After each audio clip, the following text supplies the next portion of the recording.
derniers temps, nous allons parler sur les clés points. Les thèmes nous allons exploiter la période où la période où nous banga, la période où nous kufa, la période où nous allons exposer, la période où il y a coronavirus, mais Nzambe na biso, azakolobe la biso, Nzambe na biso, azakotalisa na biso, Nzambe azakoloba na yo, ne crains point. L'Éternel ne dit ne crains point. Zamba zanzamba zwaka contrôle ya nyoso.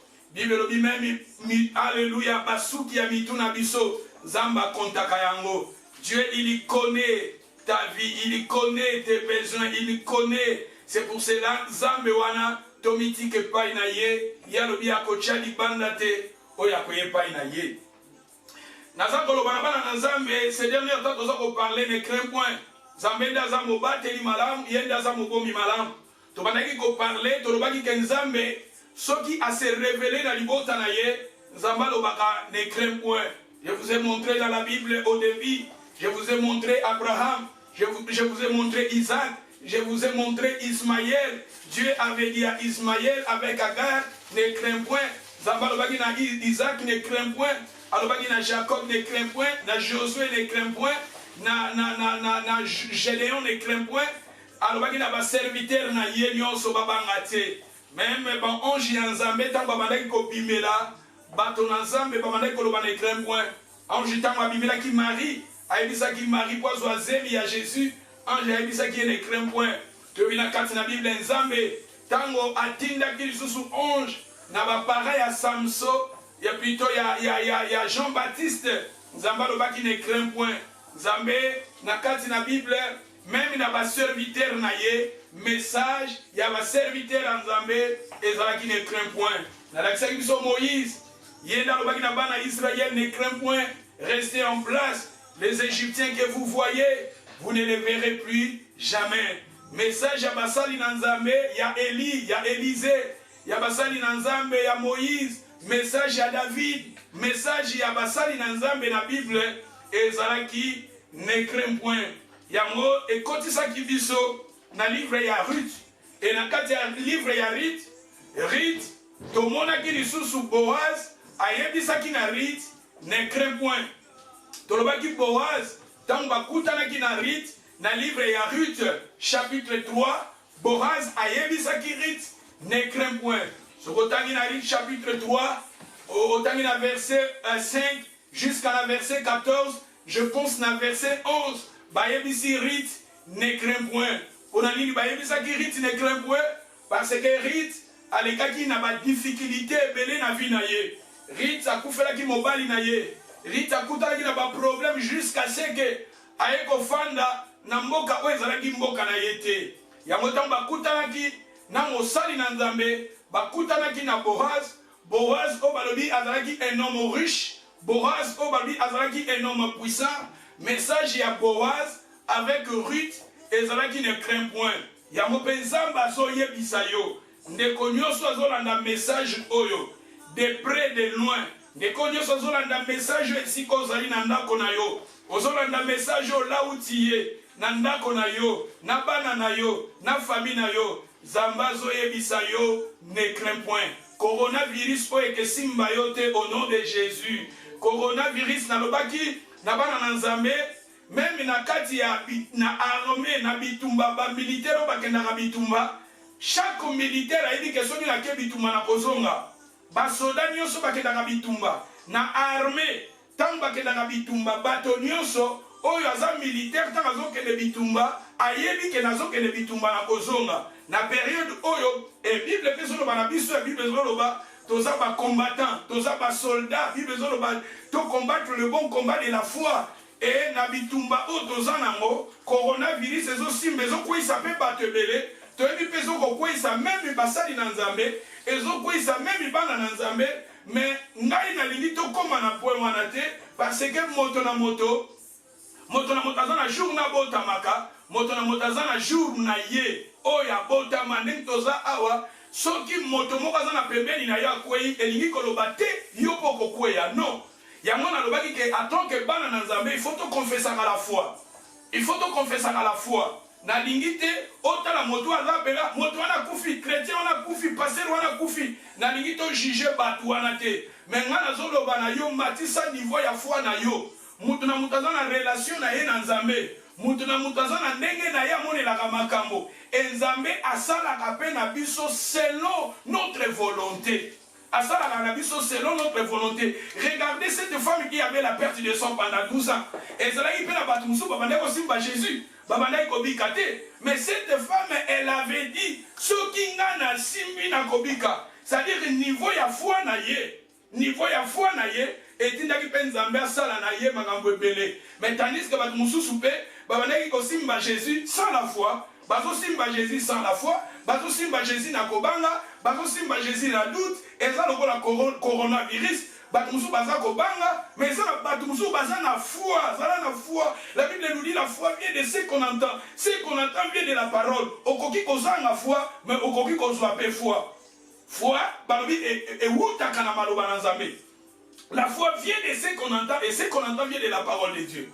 À travers liloba na nzambe ekoki komatisa foi kati na biso ntango naza na foi même devant corona na bika nzambe akobatela nga akobatela bana na nga akobatela mwasi na nga akobatela bandeko na nga akobatela baparent na nga akobatela mobali na nga akobatela biso. C'est ça na bina bana na nzambe tozala na foi wana il faut na période o mutu nyonso matisa niveau foi na yo longola kobanga parce que kobanga eza parmi ba arme oyo Satan abundisaka bana na nzambe.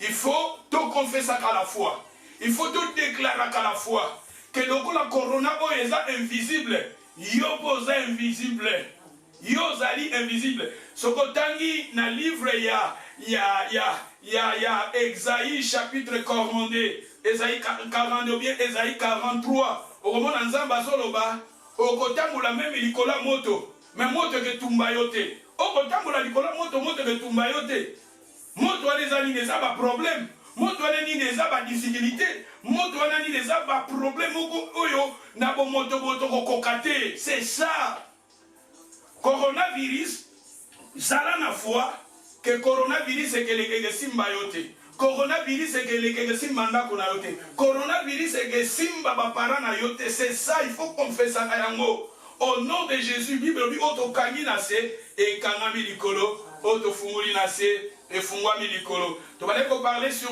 rite ndenge Boaz alobaki na un écrin point mais na kati ya livre ya Ruth to fandi wana eza pe na ba vérité ebele fandi wana yango toza ko kabola ba vérité o efandi na histoire ya Ruth parce que nalobaki na biso liloba na Nzambe tant toza ko tanga yango eza la parole écrite Bible oto simbaka eza liloba écrite ko bazo benga yango logos eza liloba ndenge bakomi yango. Na kati ya logos eza la parole écrite, la littérature eza histoire normale sans révélation. Mais na kati ya logos tant toza ko bimisa ba révélation. Rema o toza ko benga rema eza ba inspiration ba révélation o toza ko bimisa. Na momo toza ko tanga yango po Nzambe aleka na kolobela biso. Nzambe aleka na orienter biso. C'est ça le rema. Rema eza ba révélation oyo toza ko bimisa yango na tango oyo Nzambe aleka na kolobela biso. Nzambe aleka na orienter biso. C'est ça ba rema. Et na histoire ya Rite to bandaki koloba to yekolaki ba makambo ebele na histoire ya Rite. Aujourd'hui je pense que c'est le 8e point où on parler lelo. Mais ceux qui n'ont pas zonga j'ai dit nalobelaki biso histoire ya nalobaki na biso Naomi nalobaki na biso na Naomi na parlaki na biso na Boaz na parlaki na biso na Rite eza makambo ebele oyo totalisaki na bana na Nzambe mais nalingi nazonga lisusu wana te mais lelo peut-être nalingi sikona lobela makambo mosusu oyo kaka na histoire wana ya Rite.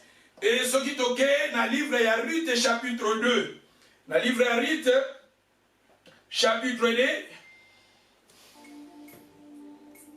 na livre ya Rite chapitre 2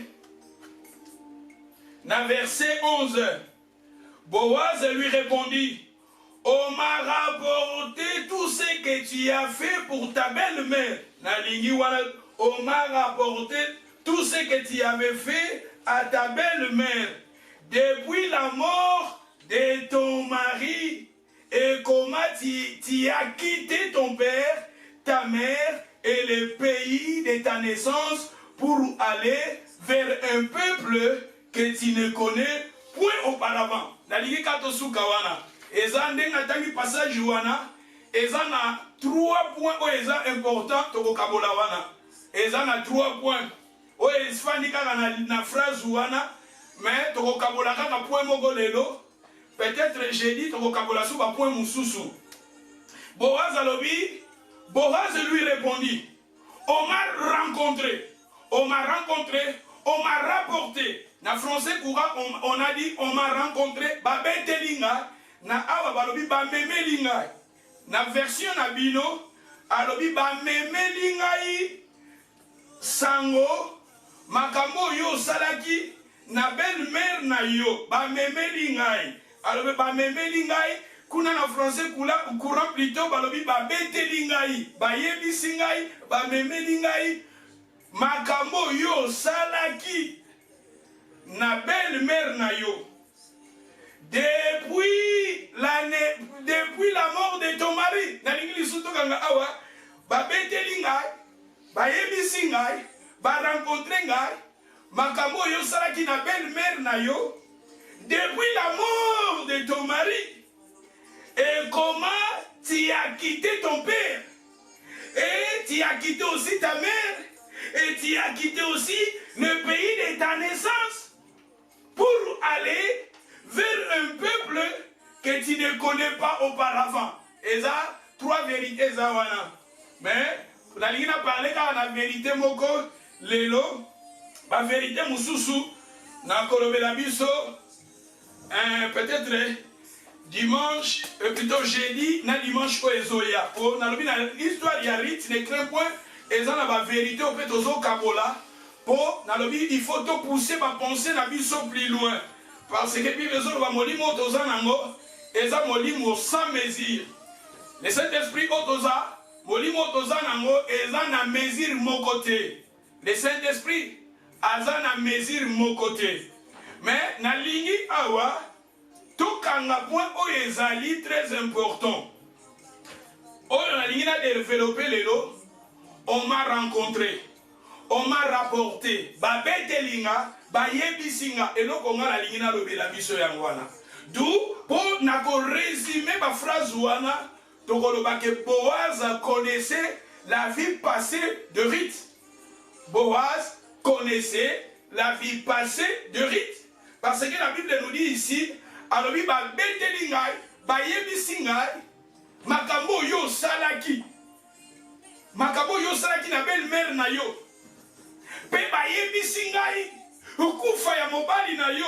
C'est-à-dire, Boaz connaissait même la difficulté où Rita passaki nango. Boaz connaissait même le passé de Rite. Je vous ai dit, notre Boaz, c'est Jésus. Yozarit, Yozarit, Yebake Yozarit, ma sœur Ozorandanga, le Bozarit, message prophétique. Nalobita la yozarit parce que awa naza ko parler kaka na rit na sens positif. Naza ko parler na rit na sens positif. Rit aza moto nzamba bengi. Rit aza image ya église à Jésus. Rit aza image ya mwana nzambo aza né de nouveau. Rit eza bato balingi nzambe. Rit eza bato yo balingi nzamba sala na ba vie na bango. Rit baza bato baza na destinée à monene. Rit eza image ya église ya Jésus. Souvent, je vous dis que Boaz a sa image à Jésus. Parce que tout ça qu'on a toujours, Boaz et Nigi Koloba, le Seigneur est fort. Le nom Boaz veut dire le Seigneur est fort. Rite veut dire la beauté. Rite Nigi Koloba, beauté. Rite est la beauté. Boaz est le Seigneur est fort. Toloba qui Naomi a sa image à Saint-Esprit. Naomi, je vous ai dit que c'est le Saint-Esprit. Je vous ai parlé de Naomi, nabetela biso masolo, makambo ya Naomi, nabaki foto kangama na Naomi, Naomi soki tokangami na ye, akomema biso vers Boaz. Naomi azalaki wana pona ko préparer Ruth. Naomi azalaki wana pona ko préparer Ruth parce que je vous ai dit que comme Naomi, elingi koloba la grâce. Le nom Naomi veut dire la grâce. Le Saint-Esprit est là, je vous ai dit que Naomi, elle joue le rôle du Saint-Esprit. Le Saint-Esprit est là pour préparer l'église de Jésus. Le Saint-Esprit est là pour préparer la femme du Seigneur. Toi, tu es Rite. Et Rite, pour réussir na vie na ye, pose à la succès, ayoka ki ba conseil ya Naomi. Tobi na période otozofana na ta otozofana, photo yoka ba conseil ya Naomi na biso. Naomi na biso eza Saint-Esprit. Saint-Esprit aza na biso tango nyonso. Saint-Esprit tolalaka na ye, tolamukaka na ye. Saint-Esprit azali, Saint-Esprit azalaka mpona ko préparer les saints, plutôt l'église de Jésus. Le Saint-Esprit est là pour préparer l'église. Le Saint-Esprit c'est l'image de Naomi. Naomi elle était là pour préparer Rite. Naomi et Rite, si Rite alongaki parce que Rite abalaki koyoka ba conseil ya Naomi. Yoka ba conseil à Saint-Esprit. Bible elobi n'attristez pas le Saint-Esprit. Et quelque part la Bible elobi n'étouffez pas le Saint-Esprit. Le Saint-Esprit est avec nous. Saint-Esprit azana biso. On a bandé koloba paraclète, paraclète elingi koloba et remplaçant yenda ko jouer rôle. Saint-Esprit azana za ko préparer église. Otokenda ki toloba ki na histoire ya Abraham, ya Eliezer wa keleki ko luka mwasi ya libala pona Isaac. Eliezer, Elingi Koloba, Dieu m'a secourir. Et les Saint-Esprit, ils sont là pour jouer aussi. Eliezer, il joue aussi le rôle du Saint-Esprit. Parce que le nom Eliezer veut dire Dieu m'a secourir, Dieu m'a aidé. Et Eliezer, son but, son rôle, c'était de préparer la femme d'Isaac. Et la femme d'Isaac, c'est l'église. La femme d'Isaac, c'est Rebecca. Et ici, la femme d'Isaac, c'est Ruth.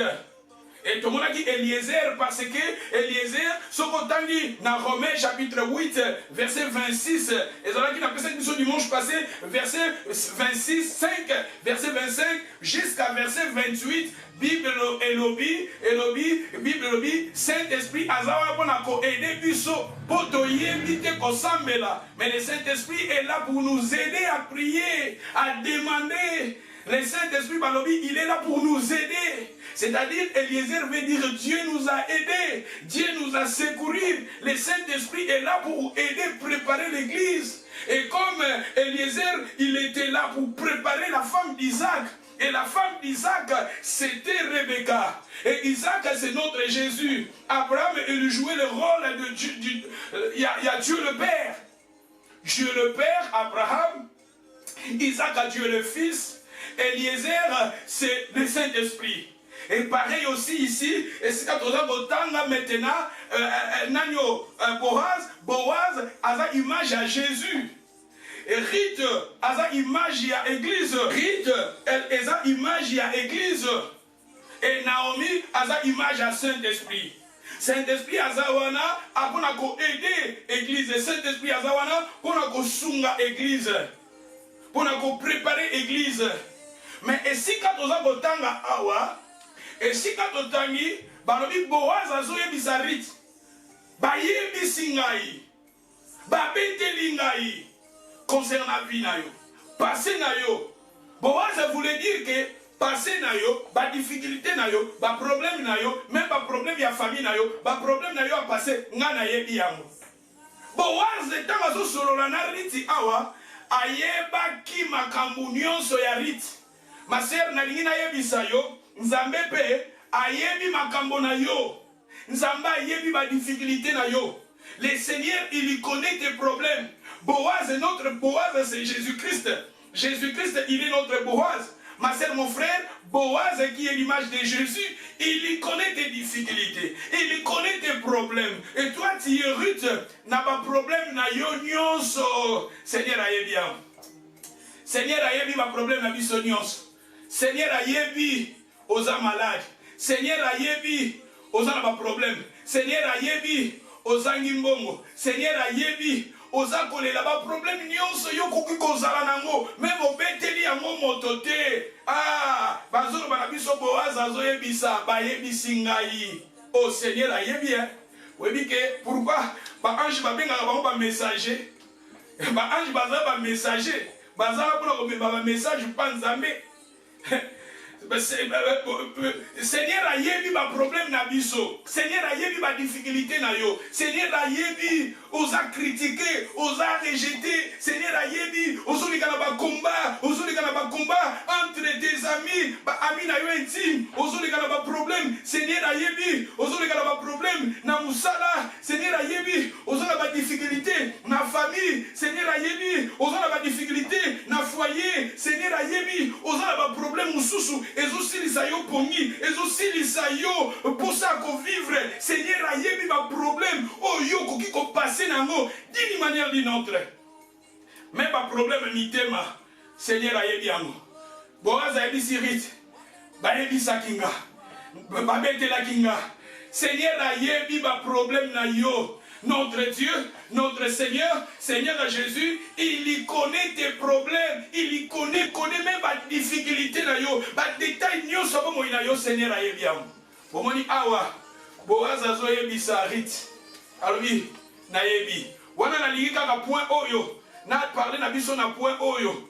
Seigneur alobi nayebi, mais oyo est important, alobi. Nayebi ba problème depuis la mort de ton mari. Quand on parle de la mort de ton mari, ba toucher likambo ya Naomi, plutôt ya Ruth. La mort de ton mari. Obi na tango akala mwana mwasi oyo. Mwana mwasi oyo. Ba baliye. Tala obi ko bala eza ba honorer ye. Tala mwasi o ba honorer ye. Mwana mwasi oyo akena libala. Aza mwana mwasi oyo aza honoré, aza mwana mwasi oyo atondi na esengo, oyo atondi na esengo na motema, metala mwana mwasi oyo akufeli mobali, akomi brisé, akomi na ba déception, akomi na ba regret, akomi na ba souci kolela ya kati. Riti tangu awa Boaz azoloba depuis la mort de ton mari, juste la mort de ton mari, basimbi likambo na ye, la mort de son mari. Moi je pense aussi qu'Arita Alaki, dans Bazobe, Likambo va toucher car la mort de son mari. Moi, je suis comme Kolela. Moi, je suis comme Kolela pour Basimbi problème na ye. Seigneur, dans la Boaz a Simbi Likambo na ye. Alors, depuis la mort de ton mari, c'est-à-dire Boaz connaissait même la mort. Il y a Mobali, il y a Rit, il y a Liboso. A Simbi problème, il y a Rit et Sige Alaki. Asimbi esika komi tungisa mayarite yaraki. Obi même conversation ya belle-mère na ba belle fille na ye. Abitala bino na moni bozo sala pembeni nanga.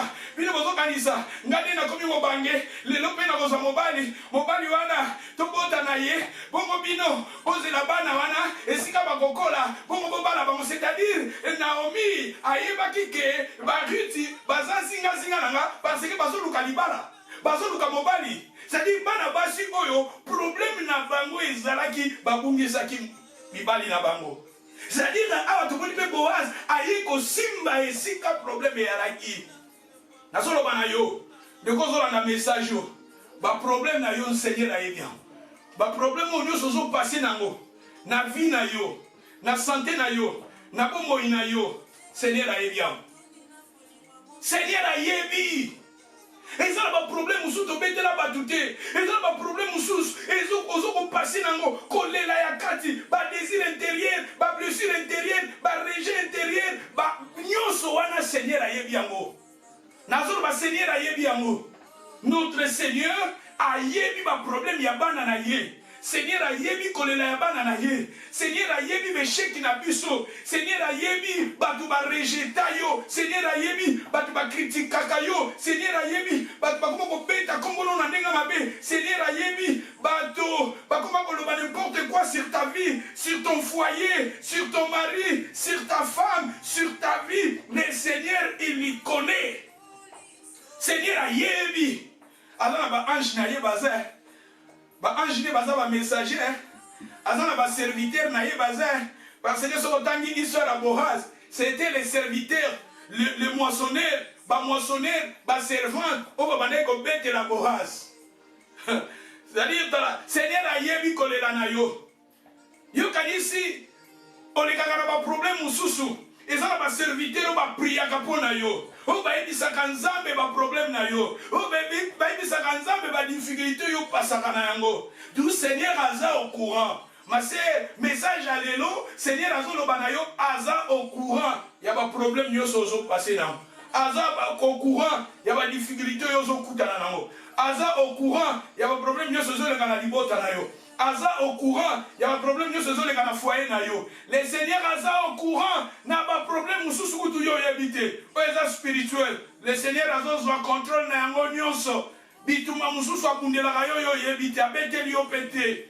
Seigneur ayebi makambo, Seigneur ayebi kolela na yo, ayebi bapasi na yo, Seigneur ayebi, nazolo bana yo Seigneur ayebi. Nous sommes Seigneur ayebi, Seigneur akopesa yo solution, akofungula nzela, ako restaurer, ako pambola yo, ako telemisa moto na yo, Seigneur na yo, zolo bana yo, je connais. Oui bana Israël, je connais. J'ai vu la souffrance, je connais leurs problèmes et je suis descendu. Zamba yebi ba problème na biso. Zamba yebi ba difficulté na yo mama. Na likito tanga na 1 Jean chapitre 3 verset 20. Nous lisons rapidement dans le livre de 1 Jean chapitre 3 verset 20. Car si notre cœur nous condamne, car si notre cœur nous condamne, na likito ke na partie B yamonde est important. Partie Oyo na kolobelango plus tard, peut-être génie Zoya. Mais na partie B, Balobi, Dieu est plus grand. Dieu est plus grand que notre cœur. Il y connaît toutes les choses. Dieu est plus grand que notre cœur et Dieu il connaît toutes les choses. C'est-à-dire que Dieu il connaît toutes les choses. Si Dieu il connaît toutes les choses, c'est-à-dire notre Boaz aussi, il connaît toutes les choses. Seigneur ayebi ozangi mbongo. Seigneur ayebi ozangi ndako. Seigneur ayebi ozangi partenaire. Seigneur ayebi ozangi mosungi. Seigneur ayebi ozoleka ba difficulté ozangi ba biloko matériel. Seigneur ayebi ba détail. Balobi awa car il connaît toutes les choses. Seigneur ayebi makambo nyonso. Omoni nzambo yozo sambela ayebi makambo nyonso. Dans le Psaume 37, verset 18. Dans le Psaume 37, verset 18.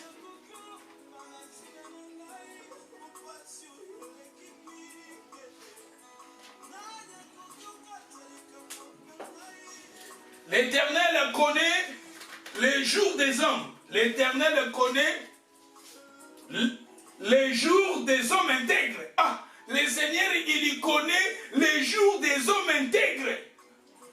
Zambé, le Seigneur, il connaît les jours des hommes intègres.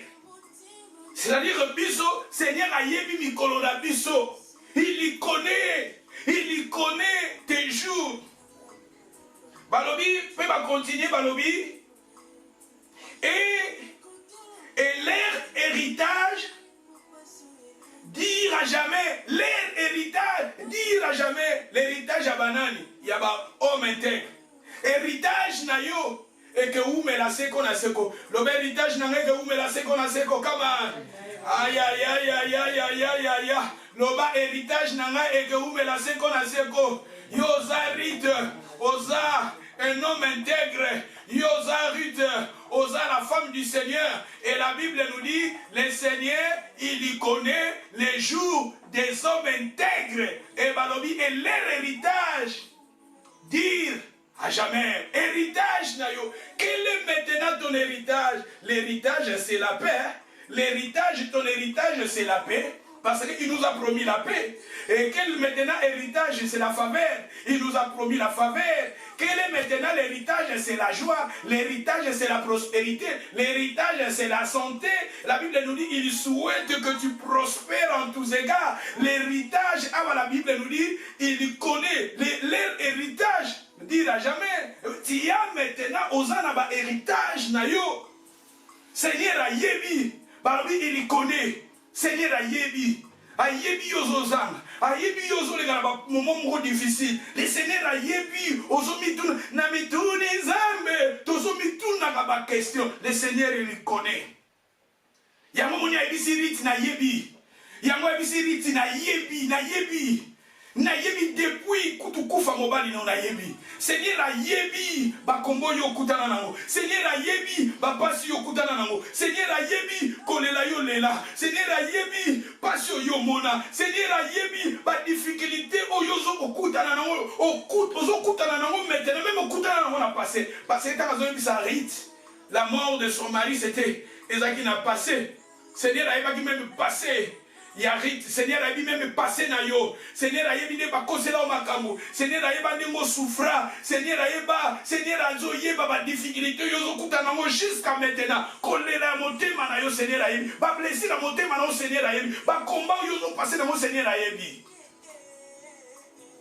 Et ce qui totangi na Psaume 44. Si nous lisons dans les livres des Psaumes 44 verset 21. Verset 22. Balobi, Dieu ne le saurait sur le pas, lui qui connaît les secrets du cœur. Ah, lui qui connaît les secrets du cœur. Babengi awa, Nzambe na biso, lui il connaît les secrets du cœur. Ba secret motema na yo, Seigneur ayebi. Ayebi me ba manquement na biso ayebi. Ayebi ba faiblesse na yo ayebi. Ayebi ba faiblesse, Seigneur ayebi tout ayebi. Ya on azolo bana na Nzambe Seigneur ayebi. Ayebi ba problème na yo, ayebi ba difficulté na yo. Et ce qui ayebi, c'est-à-dire azan Nzambe o ayeba akate, ba azan Nzambe pa pesa la solution. Tango ayebi et comme à un moment moko kitala pona ko yanola. Et comme à un moment moko kitala pona ko résoudre. Tango ya ayebi na bana Israël, alors je vis et je connais, et à Soukaïka Wanate, alors je suis descendu. C'est-à-dire, Nzambe wana, le message a pesingana yo, parce que Nzamba lingi ko restaurer, Nzamba lingi ko réparer, Nzamba lingi ko mema consolation na bina yo. Ce qui totangi, toke na Psaume 94 verset 11. Kuna totangi balobi, il connaît les secrets du cœur. Parce que kuna tote kotanga babi Nzamba yebi ba secret ya mitema, ba secret ya mitema na biso oyo beta pa motute, obeta pa amite, obeta pa mobali, to beta pa moto moko te Nzamba yeba ngo. Na awa na Psaume 94 verset 11, l'Éternel connaît les pensées des hommes. L'Éternel connaît les pensées des hommes. C'est-à-dire, même les pensées, il connaît nos pensées. Kuna balobi, makambo mitema yebi, ba secret mitema yebi, mais makanisi pa yebi. Seigneur yebi o yozo pensé. Seigneur yebi o yozo kolela, Seigneur yebi. Tes mirimir, le Seigneur il connaît tes mirimir. Le Seigneur il connaît tes plaies, tes blessures. Balobi ici, le Seigneur il connaît les pensées, nos pensées, les pensées des hommes. Seigneur ayebi, yo kanzambo yo, azanzambo ayebi. Ce qui est dans Daniel, chapitre 2, Daniel vraiment est très important. I need everybody to read. Daniel vraiment est important ma casse. Nakolinga totanga yango vraiment. Bisonyoso est vraiment kitoko. Daniel, chapitre 2, verset 18. Daniel, chapitre 2, verset 18. Dans la verset 19. Alors les secrets furent révélés à Daniel dans une vision pendant la nuit. Et Daniel a béni le Dieu de cieux. Dans le verset 20, Daniel prit la parole et dit, béni soit le nom de Dieu de l'éternité à l'éternité. À lui appartiennent la sagesse et la force. À lui appartiennent la sagesse et la force. à continuer dans verset 21. Verset 21, c'est très important. Aïe, aïe, aïe, aïe, aïe, aïe, aïe, aïe. Le bas verset 21, zali angai. Le bas liloba oe zali angai. Na lingue sikoza, le bas liloba oe zangai. Le bas verset 21, zangai. Aïe, aïe, aïe, aïe. Balobi awa. C'est lui qui change. C'est lui qui change les temps et les circonstances. C'est-à-dire notre Dieu, il est le Dieu qui change les temps et les circonstances. Circonstances sont dans un coronavirus. Dieu est capable de changer. Dieu est capable de changer. Il y a un coronavirus, c'est zongi et sike outi. Et puis, ils ont la source dans sike outi. Et zongi pe et sili pe. Parce que Balobi Awa, il est celui qui change les temps et les circonstances. Circonstances où ils ont passé dans l'eau. Circonstances à maladie, ils ont changé en mopé. Circonstances à choléra, ils ont changé en mopé. Circonstances à régime, ils n'ont pas changé en mopé. Circonstances à pauvreté, ils n'ont pas changé en mopé. Circonstances, il y a déception, ils n'ont pas changé en mopé. Circonstances, il y a des combats, il y a des troubles, il y a des régés, il y a colère, il y a confusion. Dieu est capable de changer cela parce que la Bible nous dit ici, il est le Dieu qui change les temps et les circonstances. Et la Bible nous dit, après les temps et les circonstances, il y renverse. C'est qui renverse et qui établit les rois. Il est le Dieu qui renverse et qui établit. C'est-à-dire, à l'ongolaka, peut attirer à la place. Il y renverse. Encore renverser, encore renverser, par blocage des aliboson. Le banzamba ko renverser par blocage des aliboson dans la kama. Le banzamba ko renverser les blocages qui est devant ma vie. Le Seigneur, il y renverse maintenant les blocages qui sont devant ma vie au nom de Jésus. Bah, obstacle qui est devant ma vie, le Seigneur, il y renverse maintenant cela au nom de Jésus. Le Seigneur a renversé. Ah, pour la sœur Mokwawa, pour la frère Mokwawa, Zambena a renversé. Makambo ezotere melayo. Zambena a renversé par blocage invisible. A renversé maladie. A renversé pauvreté. A renversé échec. A renversé déception. A renversé par critique. A renversé kozanga mbongo, kozanga musala, kozanga libala. A renversé kozanga mukada. A renversé. Makambo ezali boso na kwa zanzambo a changer la circonstance. Azanzambo a changer la circonstance. Le banzamba za ko renverser loba sermoko loba nzamba za ko renverser. Makambo ezo lelisa yo, makambo mitema na yo nzamba zo loba na yo. Makambo ezo tungisa loba nzamba za ko renverser yango. Ah la lingi na ndeko moko loba nzamba za ko renverser. Loba makambo ezo tungisa yo za ko renverser. Aza ko renverser kolela. Aza ko renverser maladie. Aza ko renverser. Il y renverse, il établit les rois. Quand on parle de roi, bazalaka na top, hein. Obi roi aza na top.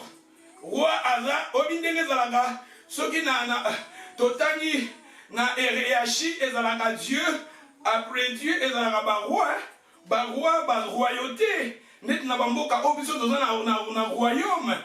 Toza na monarchie, toza na royaume, toza mona queen, yip toza na top. Azoko coiffé nyonso c'est-à-dire ce que balobi oyo aza na top wana siko soki aza na sens positif eza bien mpona yo mais soki aza na sens négatif force moko mpona sens négatif eloko moko boye ezodomine na vie na yo ezodomine na foyer na yo ezodomine na bomoi na yo ezodomine ozalaka impuissant devant eloko yango ozalaka impuissant devant likambo yango ozalaka impuissant yango ekoma roi edominaka mais balobi nzambe arenversaka baroi. C'est-à-dire, quand on renverse, on s'en ligne à quoi établir. C'est-à-dire, notre Dieu, il est le Dieu qui change les temps et les circonstances. Il y renverse, à quoi renverser. À quoi renverser, ma gamboise automise biso. À quoi renverser, ma gamboise dominer na biso. À quoi renverser, ma blocage. À quoi renverser, à quoi renverser, ma blessure intérieure. À quoi renverser, ma rejet, à quoi renverser. Mais quand il y renverse, il établit aussi.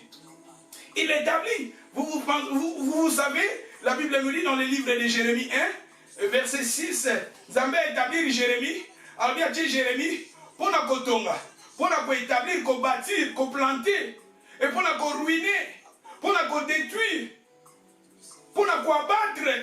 Mais à part combattre, à part ruiner, à ça on a pour construire, à ça on a pour la kotonga, pour planter. c'est-à-dire nzambe na biso soki renversé asalaka nini mpe aétabliraka loba na nzambe aétablir makambo ezalaki renversé sikoyo na vie na yo oyo ezangaki loba na nzambe ayayayaya liloba oyo ezanga in the name of Jesus. The devil is a liar, the devil is a liar. Peace is mine, favor is mine, grace is mine. I'm so blessed. I am the children of God. The favor of God is mine in the name of Jesus. Nzambe tango renversaka nzambe asalaka nini aétabliraka nazoba na nzambe aétablir kimia na foyer ndeko moko awa nzambe aétablir kimia na libota ndeko moko awa nzambe aétablir bénédiction nzambe alongola kufa alongola maladie nzambe aétablir restauration aétablir guérison aétablir la paix aétablir la réconciliation aétablir. C'est Dieu là, il est le Dieu qui établit. La Bible nous dit il est le Dieu il renverse, il établit et Balobi qui donne la sagesse aux sages, la science à ceux qui ont de l'intelligence. C'est-à-dire que dans Awa, il lui donne la science, il lui donne la sagesse aux sages. À part la sagesse, il lui donne aussi la science à ceux qui ont de l'intelligence. C'est-à-dire Nzambe na biso pe toko kobondela ye, tolobi Nzambe coronavirus ezotungisa bato. Qui c'est monalité? Nzambe pesa na bato basalaka bakisi, pesa na bato basalaka science. On va faire la recherche, on va étudier banzete, on va étudier banyama, on va étudier banzete, forêt, on va étudier babimisakis, il lui donne l'intelligence et la sagesse. C'est-à-dire les amènent à biso to va appeler ça peut ba docteur. Il peut taper ça ba docteur mayele. Il peut taper ça ba docteur mayele. Ba docteur, on peut prier à ces dieux-là de donner au docteur l'intelligence. Vous savez même la Bible, Nzambe, Natanga Moïse, Nzambe, Natanga Moïse, va construire le tabernacle. Nzambe, Pessi, Batoumaïe, il a créé Makambo. Il a créé, il a inventé, il a créé, il a Makambo, il a créé Babiloko. C'est-à-dire, la Bible nous dit, il lui donne la science. Nzambe n'a plus appelé ça la science. Tout le monde a appelé ça qui na Daniel, a appelé ça qui na Joseph. Joseph, connaissance, moko terrible. Daniel n'a connaissance terrible. C'est-à-dire notre Dieu, balobi na biso, nazolo banayo, ba problème ezali boso na yo nzamba ko changer mo. Kozala négativité, kozala pessimiste. Nzambe pas ko changer ba problème ozo passer na mo. Nzamba ko restaurer pe vie na yo. Nzamba ko me mape gloire, ko seka na vie na yo. Nzamba ko memoso atomboli yo. Nzamba ko sala ko makambo yo yebité. O ezo ko passer même ko dépasser connaissance na yo, intelligence na yo. Nzamba na ko sala mo. Parce que ba bia Nzambe a changer ka ton circonstance. Ba bia Nzambe a changer ka ton circonstance. Azan Nzambe Bali a renversaka, a établiraka. Et va continuer dans verset 22. Il y révèle ce qui est profond et caché. Il y révèle ce qui est profond. Oh, il est profond et caché. Nzamba bimisarango. Obi nzambe na biso. Ako bimisape makamu mususu ezotungisa yo. Abimisi yango. Ba difficulté mususu po yebi esike utite. Ba blocage mususu po yebi esike utite. Nzamba ko révéler yo yango. Le Seigneur peut aussi te révéler des choses cachées. La Bible nous dit ici, il est le Dieu qui révèle ce qui est profond et caché. Il y connaît ce qui est dans les ténèbres. Il connaît ce qui est dans les ténèbres. Nzambe na biso ayebi même où ils sont dans les ténèbres. Nzambe ayebi ce qui est dans les ténèbres. Toujours confier dans Nzambe oyo. To kangama na Nzambe oyo.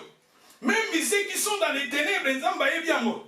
Même ceux qui sont dans les ténèbres, ceux qui sont dans les ténèbres, tu peux développer un mot. Même où ils allaient dans les ténèbres, c'est-à-dire dans les ténèbres, et qu'on appelle ténèbres, parce que ténèbres symbolise à Satan. Ténèbres, puis les œuvres, il y a ténèbres, les œuvres, il y a ténèbres, mais ça va bien. Satan, il le prince de la ténèbres, les œuvres, il y a ténèbres, même où ils ont les kakunga. Nzamba yebiam, abimisa lango. Jadi nzambe wana za capable même bateau yo ba inina yo na monde satanique na monde sorcellerie o bazo linga basala contre yo nzamba ye baka yango nzamba renversa yango nzambe na yo ayebi tout balobi ah même ceux qui sont dans les ténèbres nzamba ye bien même ceux qui sont dans les ténèbres nzamba ye bien o bazo bongisa pour na yo na ténèbres nzamba ye bien d'où nzambe wana za maître ya temps ya circonstance Nzambe wana restauraka, Nzambe wana kangolaka, Nzambe wana pambolaka. Tala Nzambe na biso. Et ce qui te continue, Balobi, dans verset 22, il révèle ce qui est profond et caché. Il connaît ce qui est dans les ténèbres. Et la lumière demeure en lui. Ah, la lumière demeure en lui. La lumière demeure en notre Dieu. Le banzambe me ma pole na okati na bina ngakama. Le banzamba me ma pole. Le banzamba me ma pole. Ah, le banzambe me ma pole. Obi ba tusu bazo vivre na ténèbres. Azo vivre na ténèbres. Batu baye bagata kufo bien za vivant. Batu bususu na famille me babosana ya zala bien zala raté. Batu bususu abunga même na famille baye bagata zala bien zala raté. Ba contacter. Batu mususu yo mona te wala bakomela yo lettre o bakaliso déjà kufa même oza vivant. Même na yuke bazo komela bakasi yo kufa.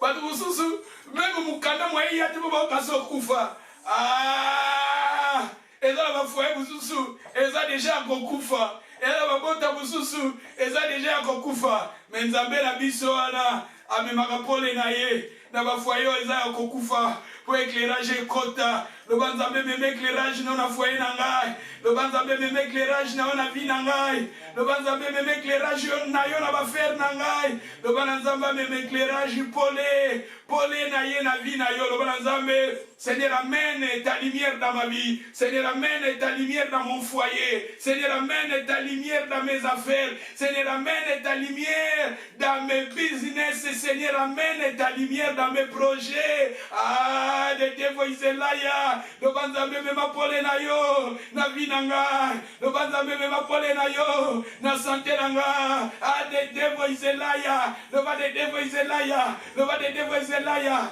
Le banzambe lelo azomema pole na ye na bomo inanga. Zambe lelo azomema lumière na ye na vie na ngai. Obi zambe lelo azomema. Obi histoire ya Joseph. Joseph Talanzamba et Bisaki a posé la maramamine à travers la lumière, à travers le soleil. Joseph a mis mon aki soleil. Vous connaissez l'histoire de Joseph? La Bible nous dit Joseph a mis mon aki déjà à la soleil. Vous avez que la Bible quelque part, les justes, le soleil.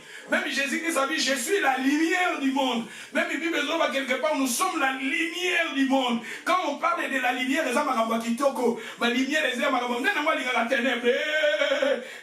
Tout le monde a la ténèbre, tout le monde a la lumière. Babin Zambé na biso, Azan Zambé, oh Yazan la lumière. Bao Bazan Zambé va vivre la lumière. Le Banzambé met ma lumière dans la vie nanga. Le Banzambé met ma lumière dans la famille nanga. Le Banzambé met ma lumière dans la couple nanga.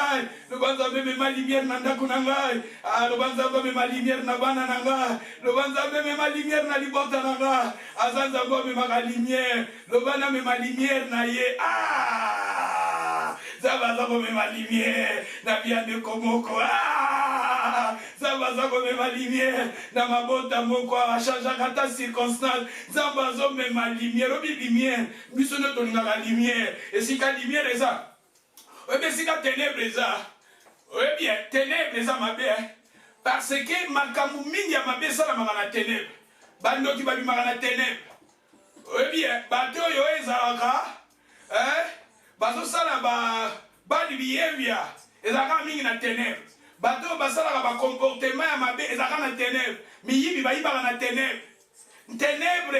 Et ça va la ténèbre, moulili si que ça. Ce qui est dans le ba mpese. Nanda ko ezala ba mpese na ba mpuku ba bimaka na lumière te ba bimaka na ténèbre. Et si ka ténèbre eza au mona penza mpese penza munene azobima zotambola.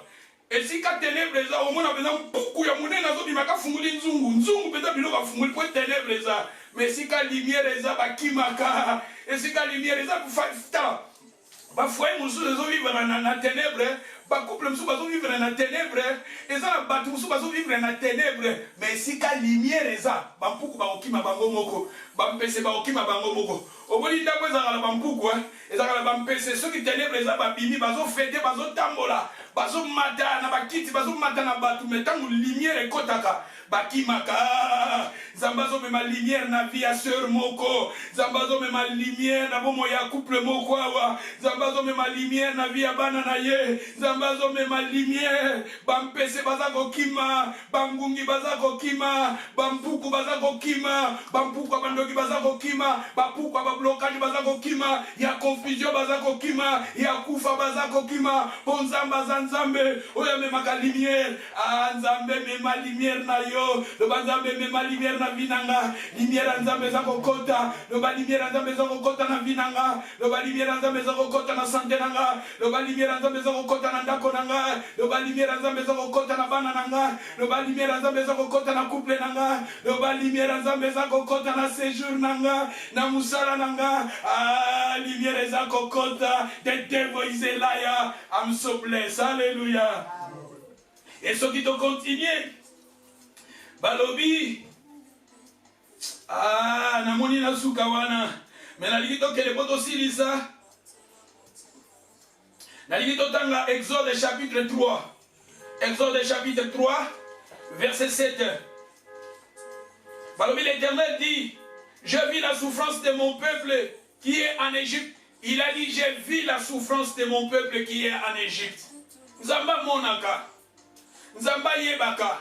Bon, même si ce qu'on Apocalypse, Apocalypse chapitre 3, dans le livre Apocalypse chapitre 3, autant qu'il a verset 8,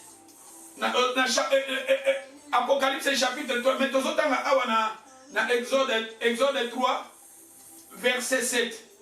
Mais au commis sous Apocalypse chapitre 3 verset 1, dans verset 1, dans verset 8, dans verset 15, ce que tangi dans Apocalypse Seigneur Azoloba, je connais tes œuvres, je connais. C'est-à-dire Seigneur Ayebi. Mais awa tomoni Nzambalobi, dans Exode 3 7, l'Éternel dit, j'ai vu la souffrance de mon peuple qui est en Égypte. J'ai entendu leurs cris. J'ai entendu leurs cris. Ce qui te continue, na partie, c'est, alobi, car je connais ces douleurs. Même ma douleur na bango Nzamba yebi. Ma douleur na biso Nzamba yebi. Nzamba yebi ngape na zanga lambongo. Nzamba yebi ape kuma na moma moko zangi. Nzamba yebi ape na moma moko zangi mbongo. Ozangi, ozolele, ozokelela. Nzamba lobi aba jevi ya monaka. Nzambe ayebi pe. À part komona, mais ayebi. Yamozomona, même dans le livre Esaïe 59, et si la main de l'Éternel n'est pas trop courte, ni son oreille trop dire pour entendre. Nzambe, le mot qu'on les a beaucoup c'était. Mato inayepe. Ezaka te pona boyoka. Soko sotanga même Bible zo banzambe boya sala misu amonaka bien. Nzambe boya sala maboko ayebi. Nzambe boya sala mato ya bato nzamba yoka bien. Nzambe sala misu abato amonaka bien. C'est-à-dire Nzambe na biso ayebi ba problème na biso. Nzamba yebi ba problème na yo. Nzamba yeba kitala na Israël. Ici la Bible nous parle des enfants d'Israël na Égypte. Ba fandi na souffrance, ba fandi na passe, ba umeli na yango. Mais Nzambe wana Bible lui-même butu umeli et comme na moment mo butu esilaka. Sika butu o umeli na vie na yo. Le ezala stop in the name of Jesus. Et la Bible nous dit, l'Éternel dit à continuer à l'obéir, car je connais ces douleurs. Dans verset 8, je suis descendu pour les délivrer de la main des Égyptiens et pour les faire monter de ce pays dans un beau et vaste pays, dans un pays où coule le lait et le miel. Alors, dans verset 9, voici les cris d'Israël sont venus jusqu'à moi. Et j'ai vu. Je vis. Nzamba moni. Amoni souffrance na bango. Mais j'ai aimé le verset 8. Je suis descendu. Nzambe wana kiti. akiti lelo à travers le message que Nzambe akiti tangu Boaz azolo bana rite parce que tala solution à rite fondaki pas Boaz Jésus tangu azolo bana rite Jésus tangu azolo bana mwasi na ye Jésus tangu azolo bana église na ye awa solution ezaki c'est-à-dire azolo bapona ko résoudre yango tika message ko eza yo alors je suis descendu Nzambe wana kita na bina yo à restaurer bomoi na yo à restaurer santé na yo à restaurer makambo ezo marché à restaurer ba blessure intérieure à restaurer yango ba difficulté ba problème e umeli ba confusion e umeli na biso Nzambe wana kita azo kita lelo akiti lelo pour nous résoudre yango dans le nom de Jésus. Mettez-vous debout, nous allons prier. Je suis béni. A changé à temps, a changé la circonstance. Dis à ta bouche, confesser que le Seigneur m'a parlé. Il a dit qu'il est le maître du temps et les circonstances. A changé, a changé. Le ban zamba a changé, la vie n'a pas changé, le problème n'a pas changé, a restauré. Nous prions.